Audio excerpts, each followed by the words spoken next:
महाकारुणिक तथागत सम्यक संबुद्ध, जिन्होंने इतना महान मंगलकारी सद्धम्म हम सब पर देकर हम पे बहुत अनुकंपा की, उन्हें वंदन करती हूँ। जिस धम्म को श्रवण करके, जिस धम्म का आचरण करके लोग सुखी हो जाते हैं, अपनी दुख से मुक्त हो जाते हैं, उस सद्धम्म को मैं वंदन करती हूँ। और इस सद्धम्म पर चलते हुए अभी तक जो भी संग हुए हैं, उन सभी संग को मैं वंदन करती हूँ। आप सभी के पुण्य को बहुत बहुत साधुवाद करती हूँ, बहुत बहुत अनुमोदन करती हूँ। तो आज की जो धम्म देशना है वो है मनुष्य जीवन, इसमें हम कैसे सार्थक की करना है। तो सबसे जैसे हम किसी भी सत्र की शुरुआत करते हैं, तो सत्र की शुरुआत करते से समय हम पंचशील ग्रहण करते हैं, लेकिन आज हम पंचशील नहीं, 10 अकुशल कर्मपद को हम समझेंगे। 10 अकुशल कर्मपद क्यों? क्योंकि ये 10 अकुशल कर्मपद ही होते हैं जो हमें अकुशल मार्ग पर लेके जाते हैं, जो हमारे दुख का कारण बन जाते हैं। तो कोई व्यक्ति अगर अपने चित्त को इस 10 अकुशल कर्म से विरत रखता है, उसको न करता है, तो वो अपने जीवन में सही अर्थ में सुख का लाभी होता है, उसका जीवन सही अर्थ में सार्थक होता है। इसीलिए सभी उपासक उपासिकाएं 10 अकुशल कर्मपद की याचना करेंगे। तो जैसे 10 अकुशल कर्मपद याचना है, ठीक है। तो पहले याचना करते हैं 10 अकुशल कर्मपद हमें दीजिए करके। तो जैसे बहुत सारे जो उपासक उपासिकाएं हैं, अपने रोजमर्रा दैनिक जीवन में पंचशील का पालन करते हैं। पंचशीलों का पालन करने के बाद वो अपने जीवन में बहुत जो हम कहते हैं कि कुशलता की ओर जाते हैं। तो अभिधम्मा में इस प्रकार से 10 अकुशल कर्मपद है। तो जिसके द्वारा, जो न करने से हमारे जीवन में जो कर्म पद है, हम कहते हैं कि 10 अकुशल कर्म पद है, उसको ना करने से और 10 पुण्य क्रिया वस्तु करने से हमारा जो मार्ग हो जाता है वो कुशल कर्म पद की ओर जाता है। और ये जो कुशल कर्म पद का जो मार्ग है, वही पुण्य और पारमिता की ओर जाता है। इसी वजह से जो उपासक उपासिकाएं हैं, उन्होंने अष्टशीलों का पालन करना बहुत अच्छा है। तो साथ में जो काया के 3 जो अकुशल है, वाचा के 4 अकुशल है, और मन के 3 अकुशल कर्म है, उसको भी अपने जीवन में स्थान देना चाहिए कि इस जो ये अकुशल है वो अकुशल मुझसे ना हो। तो हम अगली स्लाइड की तरफ जाएंगे, जिससे हम समझेंगे कि याचना हो चुकी है। अब दूसरा जो स्लाइड है, सबसे पहले भगवान को वंदन करेंगे। नमो तस्स भगवतो अरहतो सम्मा संबुद्धस्स 3 बार, क्योंकि जो बुद्ध होते हैं वो पय्याधिका यानी प्रज्ञा के आधार पर, श्रद्धाधिका श्रद्धा के आधार पर, और वीर्याधिका वीर्य के आधार पर, इन 3 गुणों के आधार पर अपनी पारमिताओं को पूर्ण करते हैं, जो सम्यक संबुद्धत्व प्राप्त करने के लिए उपयोगी है। इसीलिए 3 बार नमो तस्स। फिर बुद्धं जीवितं यावनिर्वाणं शरणं गच्छामि, यानी मैं बुद्ध को तब तक शरण चाहता हूँ तब जब तक मुझे निब्बान की प्राप्ति नहीं होती, क्योंकि निब्बान की प्राप्ति होने के बाद में कोई दूसरी शरण नहीं रहती है। इसी वजह से मैं बुद्ध को, उनके गुणों को, जो व्यक्ति ने ज्ञान प्राप्त कर लिया है, सर्वोच्च ज्ञान जान लिया है, अपने सभी दुख से मुक्त हो गए, उन बुद्ध को जीवित यानी जब तक निब्बान प्राप्त नहीं होता है तब तक वंदन करना है। उसके बाद में धम्मं जीवितं यावनिब्बानं शरणं गच्छामि। जो धम्म है, अभी तक जितने भी बुद्ध हुए हैं, उन्होंने जो भी धम्म बताया है, तो उस धम्म को मैं निब्बान प्राप्ति तक शरण चाहता हूँ, शरण शरण शरण ग्रहण करती हूँ। ऐसा इस प्रकार से दूसरा जो है धम्मं जीवितं यावनिब्बानं। उसके बाद है संघम जीवितं यावनिब्बानं शरणं गच्छामि। अभी तक जो भी संघ हुआ है, संघ यानी अर्य पुग्गल संघ, जो कोई भी सोतापति अवस्था को प्राप्त हो गए हैं, सकदागामी अवस्था को प्राप्त हो गए हैं, अनागामी अवस्था को प्राप्त हो गए हैं, जो अरहंत हो गए हैं, जो पच्चैक बुद्ध हो गए हैं, जो सम्यक संबुद्ध हुए हैं, उन जो जो संघ कहलाए जाते हैं, सभी संघ को मैं वंदन करती हूँ। इस प्रकार से याचना तो तब तक जब तक निब्बान है, मेरी दूसरी कोई शरणागमन नहीं होगी, केवल और केवल संग ही मेरी शरणागमन होगा, बुद्ध धर्म संग। दूसरी बार भी हम यही दोहराते हैं, तीसरी बार भी हम यही दोहराते हैं, जिससे हमारा यह जो शरणागमन है वो शरणागमन पूर्ण हो जाए। इसीलिए हम कहते हैं ती शरणागमन निठितन। हमारा जो शरणागमन है हमने 3 बार लिया है, पहली बार, दूसरी बार और तीसरी बार। क्या शरणागमन है? मैं निब्बान प्राप्ति तक बुद्ध की शरण ग्रहण करती हूँ। निब्बान प्राप्ति तक उन महाकारुणिक तथागत सम्यक संबुद्ध द्वारा उपदिष्टित किया है सद्धम्म है, उस सद्धम्म की शरण जाती हूँ। उसके बाद जो संघ अभी तक हुआ है, जो आर्य हुए हैं, उन सभी आर्यों को मैं शरण जाती हूँ। इस प्रकार से हमें 3 बार जो उपासक उपासिका है शरण ग्रहण करेंगे।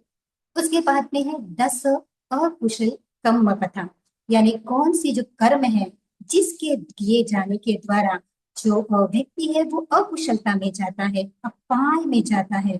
तो अभी वर्षा का समय शुरू है, तो वर्षवास में सभी चाहते हैं कि हमारे पुण्य हो जाए, तो 5 शीलों का पालन किया जाता है, 8 शीलों का पालन किया जाता है। साथ ही साथ में 8 शीलों के साथ में अगर ये वाचा के है ना, वाचा के और 3 शील जुड़ जाते हैं, साथ ही साथ जो मन के और 3 शील जुड़ जाते हैं, तो सच में हमारा जो अकुशल है वो अकुशल काफी हद तक कम हो जाता है, हम अकुशलता से विरत हो जाते हैं। इसी वजह से जो श्रद्धावान और पुण्यवान उपासक और उपासिकाएं हैं, उन्होंने ये 10 अकुशल कर्म पथ है, इसको अपने जीवन में, अपने दैनिक जीवन में इसका पालन करना चाहिए, है ना। 8 शीलों के साथ में जो 3 शील वाचा के रहते हैं उनका भी पालन किया जाता है, और जो मनो के 3 है या जो कर्म है उनका भी पालन किया जाता है। तो पहला जो शील है वो है, सभी जानते हैं, जैसे हम लोग पंचशील में लेते हैं, पानातिपाता विरति सिक्खापदं समादियामि। पानातिपाता विरति यानी मैं किसी भी प्राणी की हिंसा करने की अपने चित्त में भी मैं नहीं लाऊंगा, है ना। काया वाचा से तो नहीं करना है, काया से तो नहीं करना है, लेकिन इसको विरत रहना है, उसके बारे में कभी चित्त में भी नहीं निर्माण होना चाहिए। तो इस प्रकार से पानातिपाता विरति सिक्खापदं समादियामि, प्राणी की हिंसा न करने से मैं विरत रहता हूँ या विरत रहती हूँ, ये शील है। उसके बाद में है अदिन्ना दाना विरति सिक्खापदं समादियामि, यानी किसी की भी जो मुझे अभी तक दी गई वस्तुएं नहीं है, वो वस्तुएं मैं उसको यानी चोरी नहीं करूंगा, उसको बिना पूछे नहीं दूंगा। इस प्रकार से चोरी न करने का शील ग्रहण करते हैं। तो ये भी शील, अगर कोई जो व्यक्ति है जो अकुशल कर्म इस प्रकार से करता है, तो उसके अपाय के, उसके दुख का कारण बनता है। इसी वजह से यह अकुशल कर्म है उसको नहीं करना है। तीसरा है कामे सुमिच्छाचारा विरति सिक्खापदं समाधियामि। कामे सुमिच्छाचारा यानी जैसे व्यभिचार करना है, तो किसी भी कोई भी स्त्री है तो उसको पर पुरुष गमन नहीं करना है, कोई भी पुरुष है तो पर स्त्री गमन नहीं करना है, उनके बारे में सोचना भी नहीं है। अपने चित्त और चेतसिक में इस प्रकार से इस बात को बांध लेना है कि मैं कभी भी भूलवश भी ये जो शील है, व्यभिचार का शील है या कामी सुमिच्छाचारा का जो शील है, वो कभी भी नहीं तोड़ूंगा, उसे हमेशा निब्बान तक मैं क्या करूंगा, विरत रहूंगा। निब्बान तक तो नहीं बोल सकते, क्योंकि बहुत सारा पीरियड ऐसे होता है कि हमें पता भी नहीं चलता, धर्म भी हो सकता है कि लुप्त हो जाए। लेकिन हमें कोशिश यही करनी है कि हमारे वीरति यानी हमारे चेतसिका तक ये बात ग्रहण करनी है कि हमें इस प्रकार से शीलों का खंडन नहीं करना है, उसको खंडित नहीं करना है। इस प्रकार से हम कामे सुमिच्छाचारा विरति करते हैं। उसके बाद में मूसावादा विरति सिक्खापदं समादियामि। पंचशीलों में ये 4 जो शील है वो 4 शील आते हैं। तो मूसावादा यानी असत्य नहीं बोलना है ना, जानबूझकर भी नहीं बोलना है। और कभी कभी ऐसा होता है कि उपासक उपासिकाएं कहती है नहीं मैं जानबूझकर नहीं बोला, लेकिन प्रसंग ही ऐसे था तो मुझे बोलना पड़ा। तो ऐसे भी नहीं करना है। मूसावादा इसका अर्थ है असत्य का जो उपयोग है, वो असत्य का उपयोग अपने जीवन में नहीं करना है। इसीलिए मूसावादा वेदमनी सिक्खा पदं विरति सिक्खा पदं समादियामि। उसके बाद में है पिसुना वाचा विरति सिक्खा पदं समादियामि। पिसुना वाचा ये जो वाणी है उसका दूसरा अकुशल जो कर्म है। तो पिसुना वाचा यानी क्या होता है, निंदा करना है, चुगली करना है। किसी की बात अगर हमें पसंद नहीं आती है तो उसकी बात दूसरों को बताना है, और वो भी गलत उद्देश्य से बताना है। अगर इस प्रकार से कोई कर्म करता है तो उसके वाचा के कर्म क्या हो जाते हैं, दुष्चरित हो जाते हैं। उसकी वाचा के जो कर्म है वो अकुशल कर्म हो जाते हैं। इसी वजह से ये जो शील है उस शीलों का पालन करना है। भूलवश भी हमें ये जो शील है वो शील नहीं तोड़ने हैं। उसके बाद में है भरोसा वाचा विरति सिक्खा पदं समादियामि। भरोसा वाचा का में अर्थ होता है कि हमें कभी भी कठोर नहीं बोलना है, कभी भी कटु नहीं बोलना है। बोलना है तो धर्म की ही वाणी बोलना है। कोशिश तो कर सकते हैं। इसी वजह से हमें अपनी जो वाणी है उस वाणी को संयमित रखना बहुत जरूरी है, क्योंकि भगवान का जो धर्म है वो सुचरित है, सुभाषित है। तो सुभाषित जो होता है वो वाणी के जो सभी कुशल है, उस कुशल से जो वो सद्धम्म है वो सद्धम्म है। इसी वजह से अगर कोई व्यक्ति उस सद्धम्म का बहुत अच्छे से श्रवण करना चाहता है, उसको अपने जीवन में पालन करना चाहता है, तो उसको अपनी जो वाचा है उसको सुचरित रखना बहुत जरूरी है। तो इस प्रकार से जो छठवा सील है भरोसा वाचा विरति सिक्खा पदं समादियामि, यानी मैं जो निंदा के शब्द है उसको बोलने से विरत रहता हूँ या रहती हूँ। उसके बाद का जो शील है संवफलापा विरति सिक्खा पदं समादियामि। तो बहुत सारे रोजमर्रा के जीवन में ऐसे होता है कि कभी कभी हम लोग बोलते हैं तो कभी कभी धम्म की भाषा, धम्म का जो होता है वो वाणी नहीं बोली जाती, अधम्म की भाषा वाणी बोली जाती है। तो क्या है धम्म की वाणी? तो धम्म की वाणी यानी दूसरों को और स्वयं को अकुशलता से दूर रखने वाली वाणी, जो अपने लिए भी उपयोगी है और दूसरों के लिए भी उपयोगी है, वह वाणी यानी धम्म की वाणी हो गया।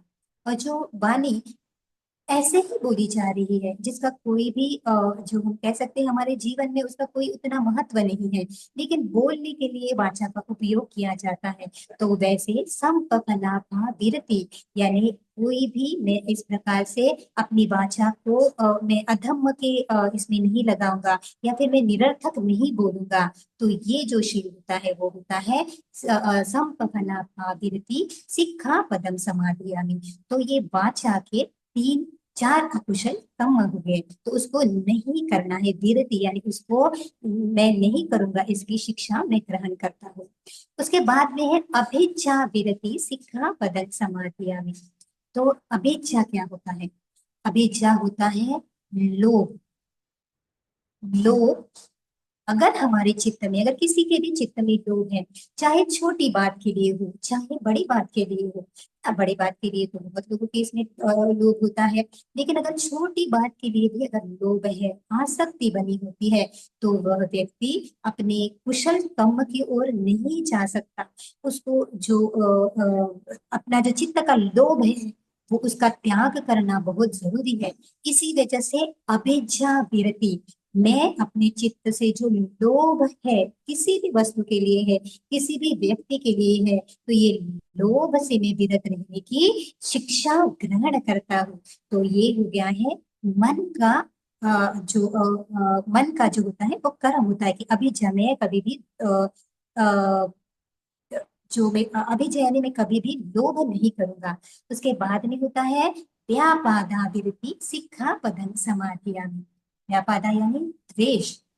तो द्वेष नहीं करना, मैं द्वेष नहीं करने की शिक्षा ग्रहण करता हूँ या ग्रहण करती हूँ।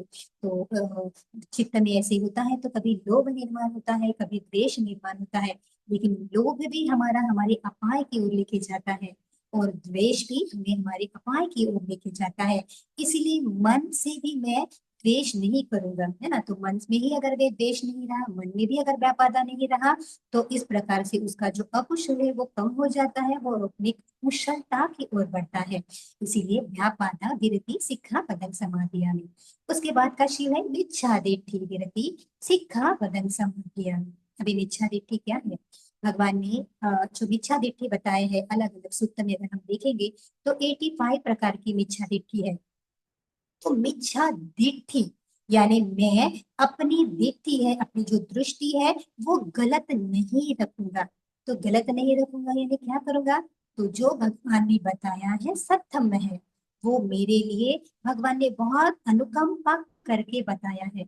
अगर मैं उस धम्म को धारण न करके, उस धम्म का श्रवण न करके, उस धम्म को धारण न करके, उस धम्म का अनुशीलन न करके मैं ऐसे ही अपने मन से कुछ बातें मान लूंगा, अपने ही मन से बातें मान लूंगी, या फिर किसी ने मुझे बताया है कि अरे धर्म ऐसा ऐसा है तो मैं उसको मान लूंगी, मैं कर्म और कर्म के विपाक को नहीं मानूंगी, है ना। कर्म तो करूंगी लेकिन चाहूंगी कि मेरे अकुशल अगर कर्म है तो उसके विपाक नहीं मिले, तो ये हो जाता है मिच्छा दिट्ठि। तो हमें भगवान का जो सद्धम्म है उसके प्रति बहुत नितांत श्रद्धा होनी चाहिए कि जो भी भगवान ने हमें बताया है वो हमारे मंगल के कार्य, मंगल के लिए है। तो इस प्रकार से ये जो है 10 अकुशल कर्म पता है, जो 3 अकुशल कर्म पता है पहले के कर्म है, वो है काया के दुष्चरित। तो यहाँ पे बोला गया है कि मैं 3 काया के दुष्चरित नहीं करूंगा। उसके बाद में है वाचा के 4 दुष्चरित। तो शिक्षा ग्रहण किया है कि मैं इस प्रकार से जो 4 वाचा के अकुशल है उस अकुशल को भी नहीं करूंगा।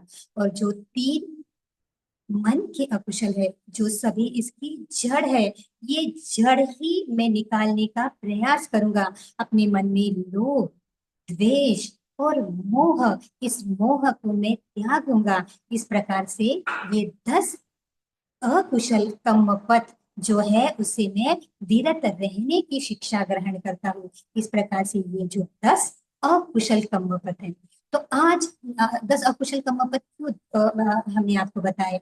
तो पंचशील का पालन करना बहुत अच्छा है, अष्टशीलों का पालन भी करना बहुत ही अच्छा है, लेकिन ये भी जान लेना है कि हमारे चित्त में अगर इस प्रकार से चित्त को ही हम परिशुद्ध करते हैं, चित्त को ही हम अपग्रेड करते हैं, चित्त को ही अगर हम डेवलप करते हैं, तो सही अर्थ में हमारे जो काया के भी जो दुष्चरित है वो सुचरित बन जाएंगे।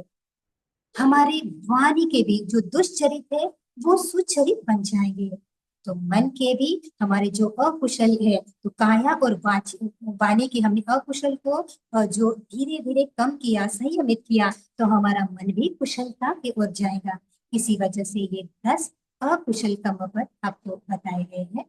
तो उसके बाद में शरणागमन यानी 10 अकुशल कर्म पद के बारे में है आज का जो विषय है कि मनुष्य जीवन की जो मनुष्य जीवन की सार्थकता क्या है। तो समझ लेना चाहिए कि मनुष्य जीवन क्या है। तो दुर्लभ मनुष्य जीवन, मनुष्य जीवन क्या है?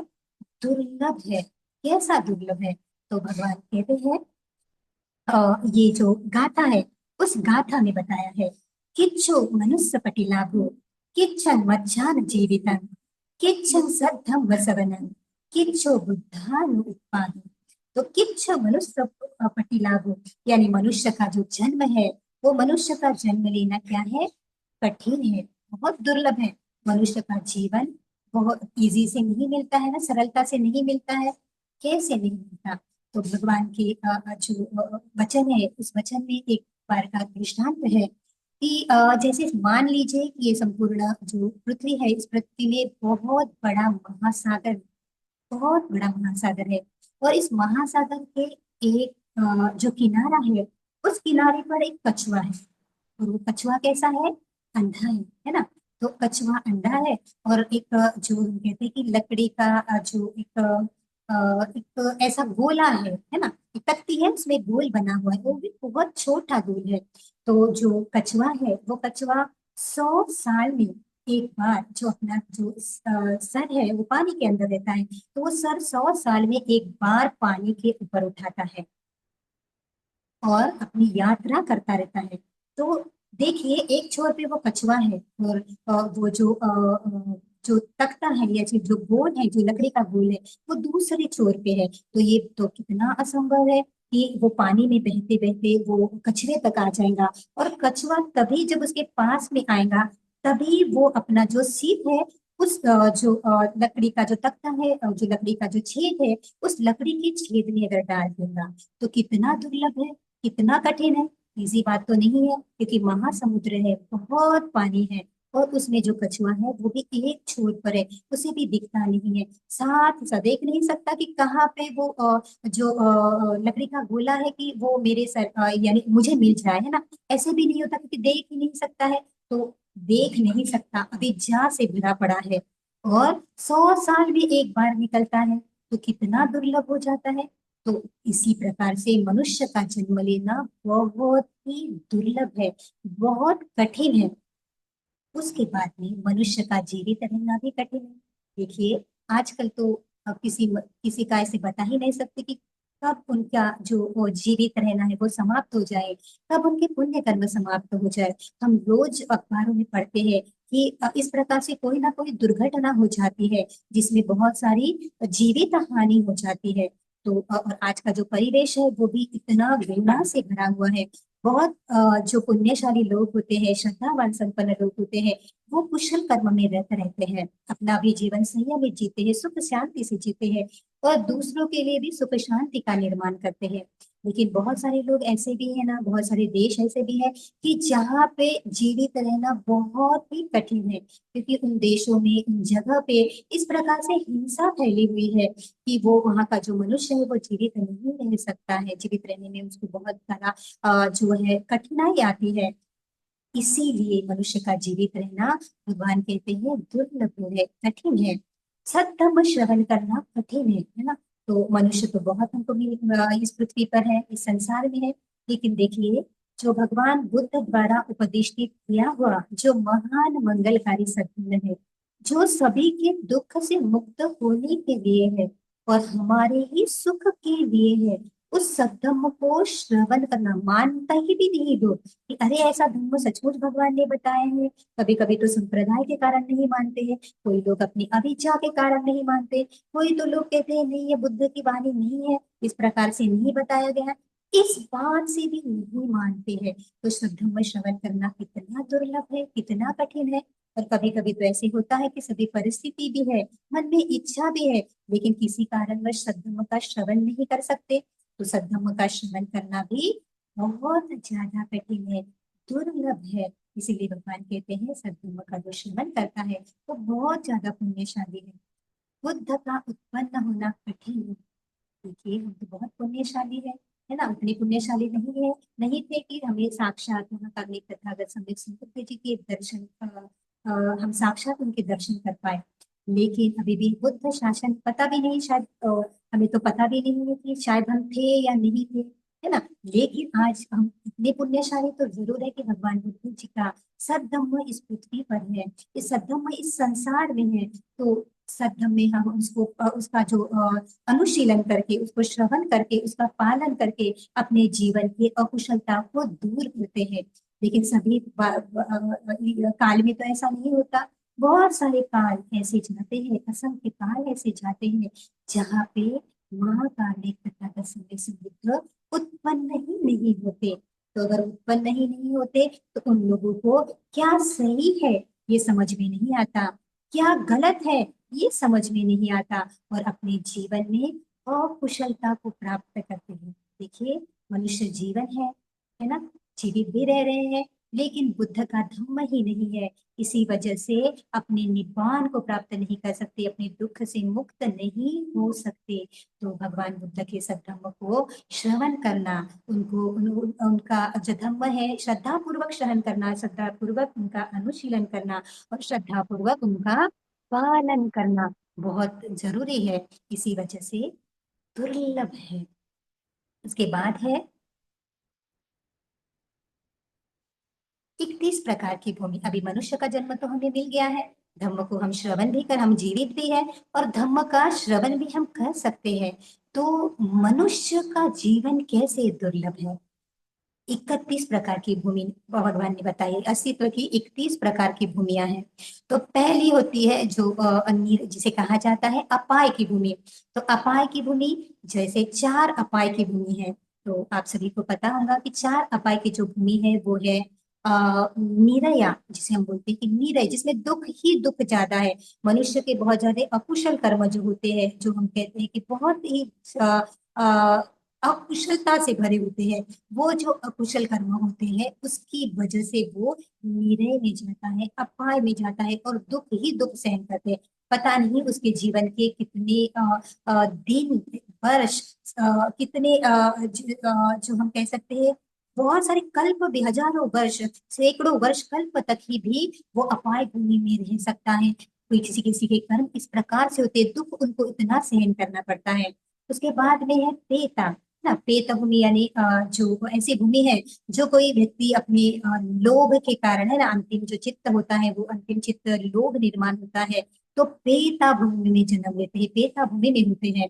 उसके बाद में असुरा, जो व्यक्ति का द्वेष मृत्यु के समय में अधिक होता है, उस व्यक्ति वो व्यक्ति असुर, उसके बहुत सारे चांसेस है कि वो असुर जो भूमि है, जो असुर योनि है, उसको उसमें उसका अस्तित्व प्राप्त हो। और तिरच्छान यानी भूमि में रहने वाले, पानी में रहने वाले और हवा में रहने वाले हम जो भी प्राणी दिखते हैं वो सभी तिरच्छान है। तो ये जो 4 अपाय है, जो मन चित्त में किसी के लोभ निर्माण हुआ है, बहुत ज्यादा लोभ है, बहुत ज्यादा द्वेष है, बहुत ज्यादा मोह है, और अंतिम चित्त, अंतिम इस जीवन का जो च्युति चित्त है, अंतिम चित्त है, अगर इस प्रकार से जागा है तो व्यक्ति निश्चित ही वो कहाँ पे जाएगा, अपाय में जाएगा। तो इस प्रकार से वो व्यक्ति अपाय में, 4 अपाय भूमि में हो जाता है।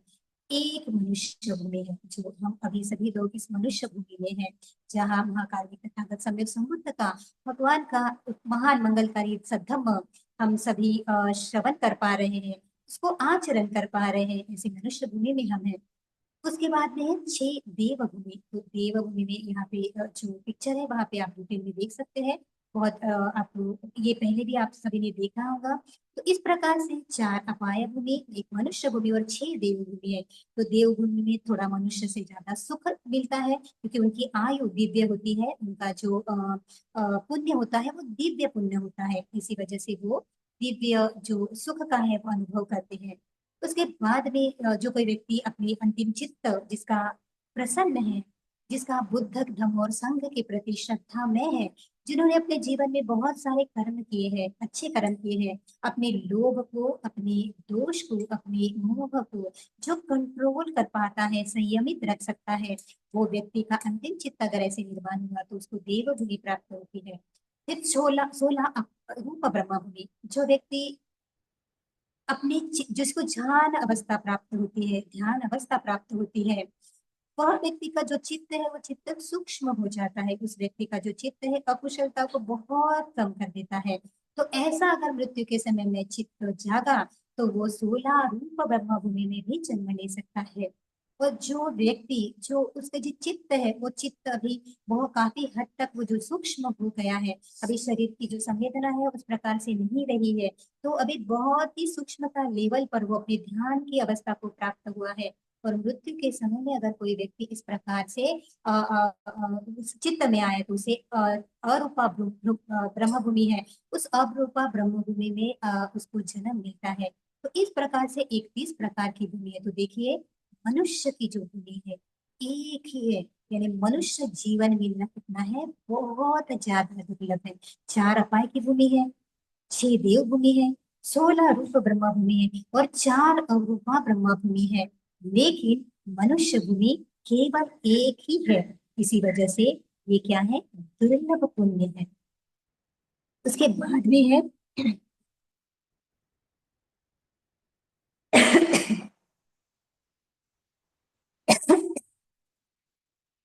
मनुष्य जीवन का क्यों मनुष्य जीवन इतना महत्वपूर्ण है। तो जैसे मनुष्य जीवन, मनुष्य भूमि है, ये मनुष्य भूमि दुर्लभ है, जैसे हमने अभी देखा कि 31 भूमि में केवल और केवल एक ही मनुष्य भूमि है। तो इसी मनुष्य भूमि में महाबोधि सत्व जो होते हैं वो अपना अंतिम जन्म लेते हैं, केवल और केवल मनुष्य भूमि में। तो कितना दुर्लभ पुण्य है। केवल और केवल मनुष्य भूमि में ही हमें सम्यक संबुद्ध का जो दर्शन है उनकी हम वंदना कर सकते हैं, उनकी हम पूजा कर सकते हैं। तो इस प्रकार से मनुष्य जीवन में बहुत ज्यादा दुर्लभ है ना। मनुष्य जीवन का बहुत ज्यादा महत्व है, क्योंकि महाबोधिसत्व जो होते हैं, श्री महाबोधिसत्व, वो अपना अंतिम जन्म केवल और केवल मनुष्य भूमि में ही लेते हैं। सम्यक संबुद्ध जी अपनी पहली जो धम्म देशना है ना, उनको सुनने के लिए देवता लोग भी आते हैं। लेकिन जो देशना होती है, वो पहली जो धम्म देशना होती है वो होती है मनुष्य भूमि में, है ना। तो मनुष्य के जो लोग हैं, उनके लिए वो धम्म देशना होती है। तो देखिए, अब सारे सभी देवता लोगों के लिए भी होती है, लेकिन वो जो देशना होती है केवल और केवल मनुष्य भूमि में ही महाकारुणिक तथागत सम्यक संबुद्ध जी देते हैं। तो देखिए, मनुष्य जीवन कितना दुर्लभ हुआ। एक समय समुद्र का जो जन्म जो समय समुद्र जो उत्पन्न होते हैं, समय समुद्र को जो प्राप्त करते हैं, वो भी मनुष्य की भूमि में ही, मनुष्य की योनि में ही प्राप्त करते हैं।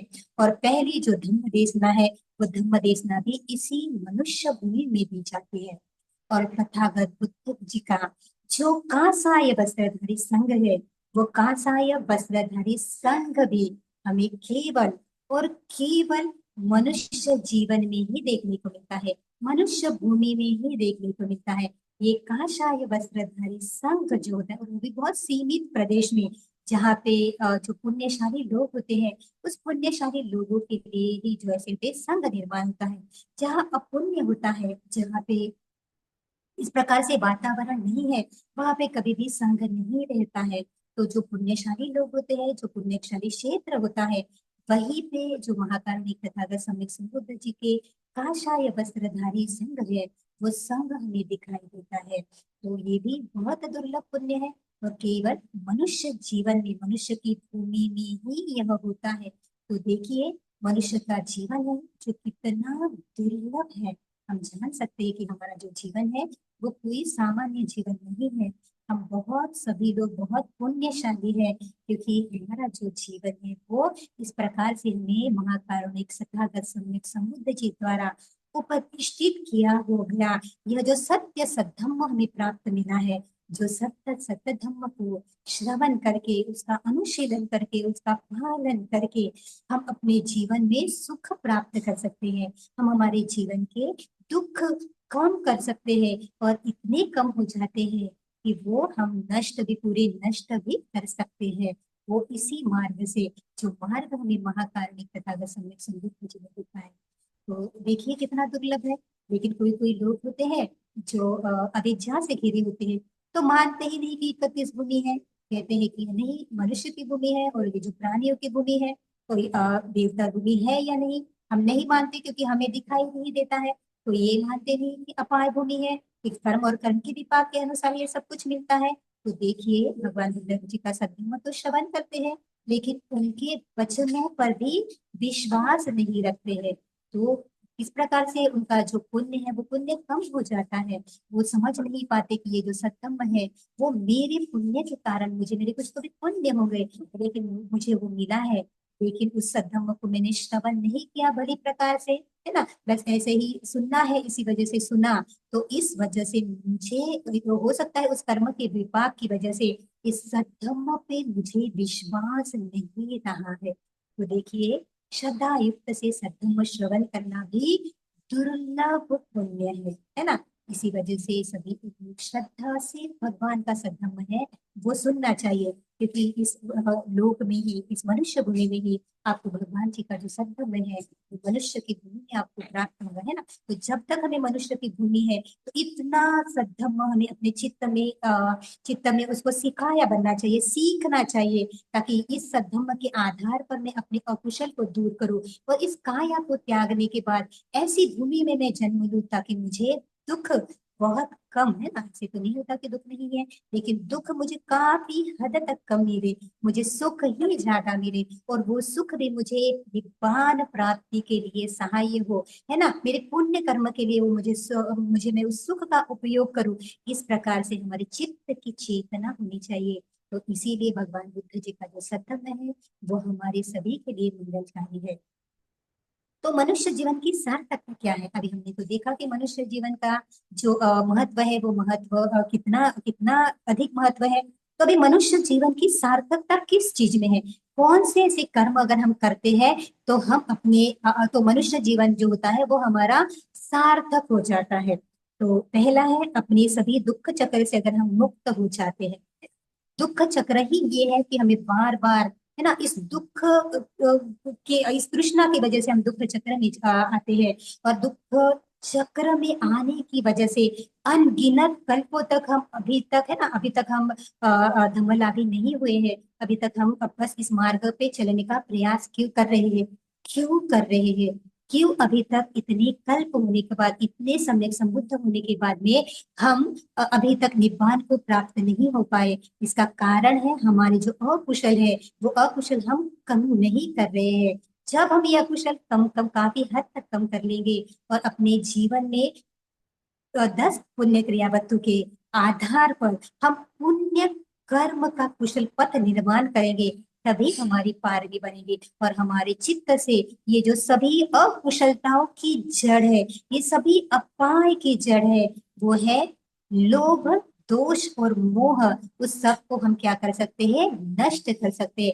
तभी अपने दुख चक्र से मुक्त हो सकते हैं और तभी हम मनुष्य जीवन में परमोच्च स्थान तक पहुंच सकते हैं। तो यही मनुष्य जीवन की सार्थकता है कि वो अपने जीवन में सभी दुख चक्र से मुक्त हो जाए, परम सुख निब्बान की प्राप्ति कर ले।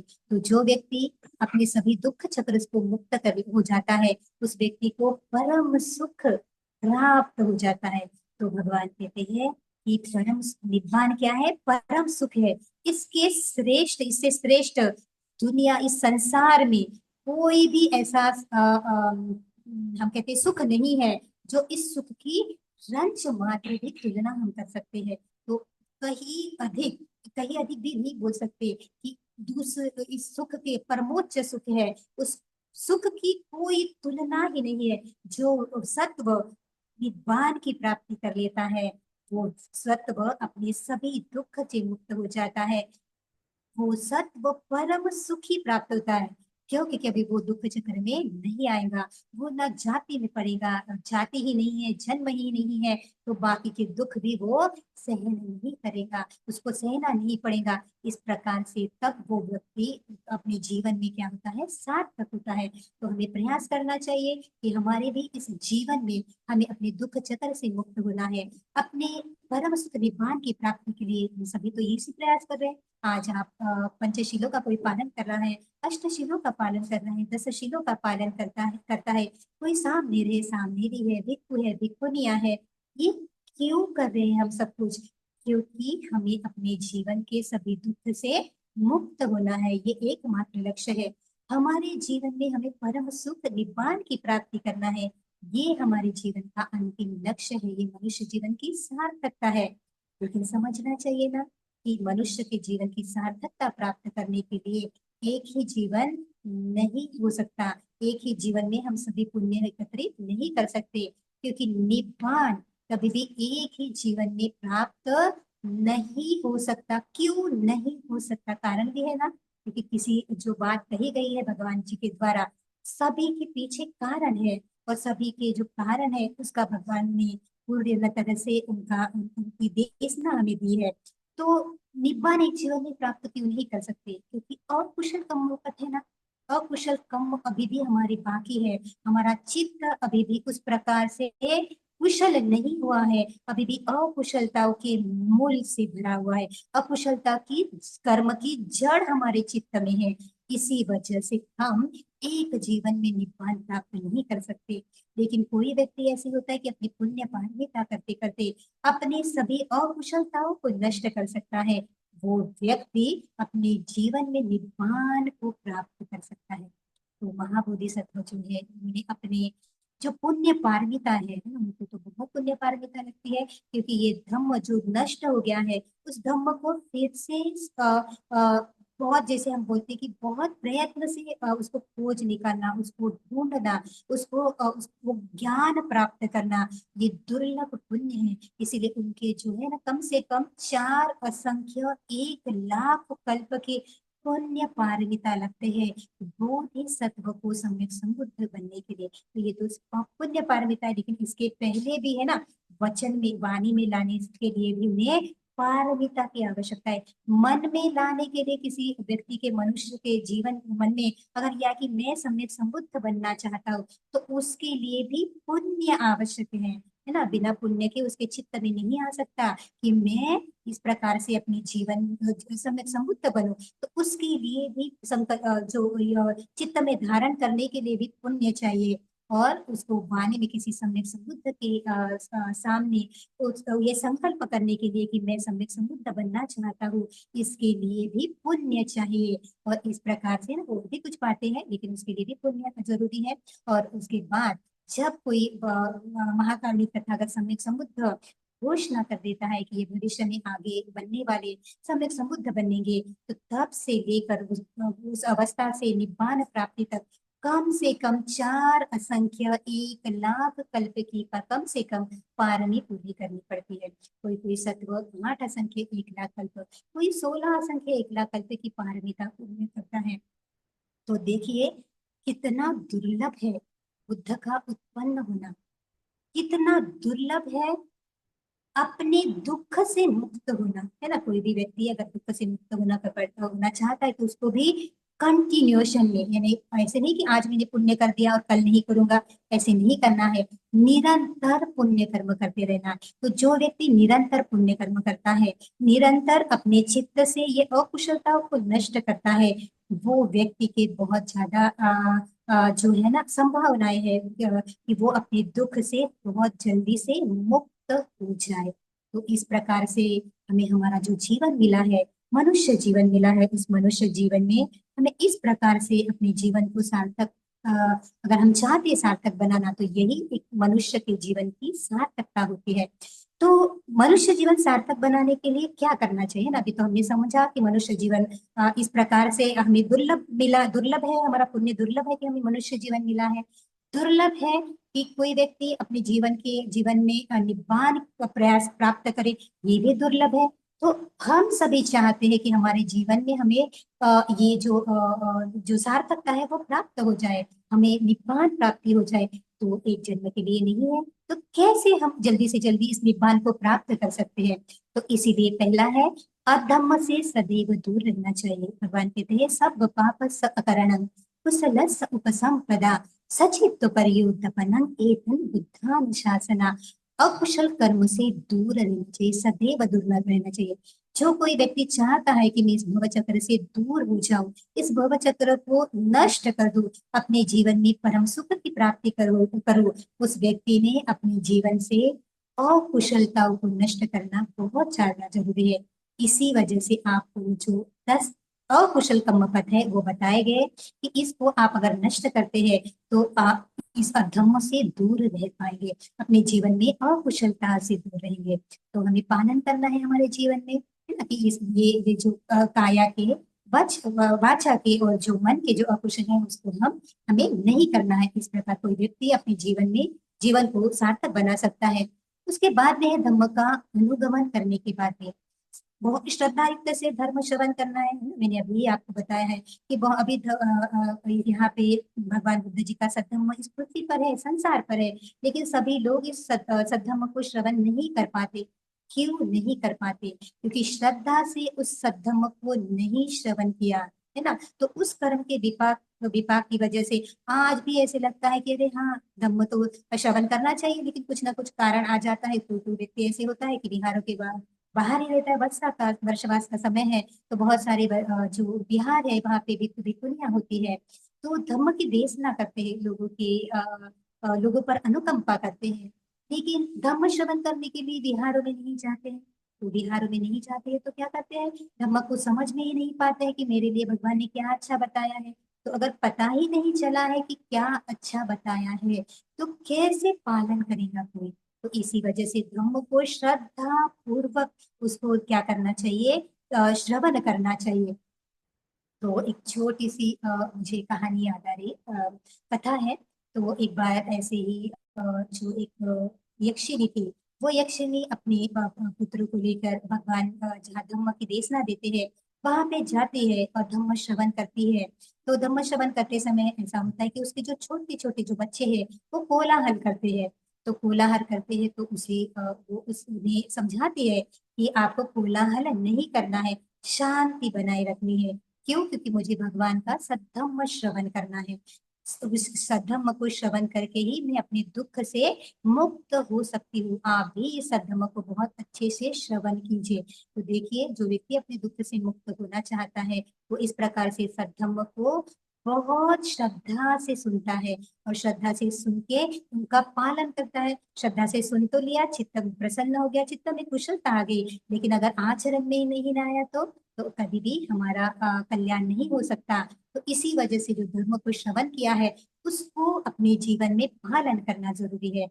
इसी वजह से धम्म का अनुगमन करें, पुण्य कर्म की उपसंपदा ग्रहण करें। तो पुण्य कर्म कौन से है? तो 10 पुण्य क्रिया वस्तु है, जो है दान, शील और भावना। इस तीन जो कुशल है, उस तीन कुशलता के आधार पर है ना, उसी के आधार पर 10 पुण्य क्रिया वस्तु है। तो ये 10 पुण्य क्रिया वस्तु हमें जो उपासक उपासिकाएं हैं अपने जीवन में करना बहुत जरूरी है, क्योंकि ये जो कर्म पथ है, ये 10 कुशल कर्म का जो मार्ग है वही पारमिता की ओर लेके जाता है ना।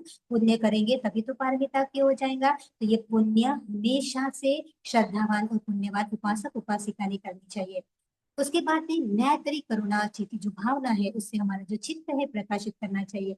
इसलिए हमने जैसे बताया कि पुण्य कर्म, उसमें ये भी पुण्य कर्म आता है कि हमारा जो चित्त है वो हमेशा प्रसन्न रहे, धम्म में प्रसन्न रहे, कुशल कर्म में प्रसन्न रहे। अकुशल कर्म में अगर हमारा चित्त प्रसन्न रहता है तो निश्चित ही हमारे अपाय के लिए वो कर्म बनता है। तो हमारे चित्त को हमें संयमित करना है, हमारे चित्त को हमें कुशलता में लेके जाना है। इस वजह से हमेशा इस प्रकार से ही भावना करनी चाहिए, जिसमें हमारे चित्त के जो है अकुशलता को नष्ट करके कुशल के ही कुशल ग्रहण करना चाहिए। अपने चित्त को लोभ दोष और मोह से मुक्त करने का प्रयास करते रहे, है बहुत जरूरी है। क्योंकि जो अकुशलता की जड़ है, जो अपाया है, वो इन्हीं तीन अकुशलता से जाता है ना। चित्त के तीन अकुशल जड़े है, अकुशल मूल है, और तीन कुशल मूल है। तो अकुशल मूल यानी है लोभ, द्वेष और मोह। यह हमें अपाय की तरफ, दुख की तरफ लेके जाते हैं।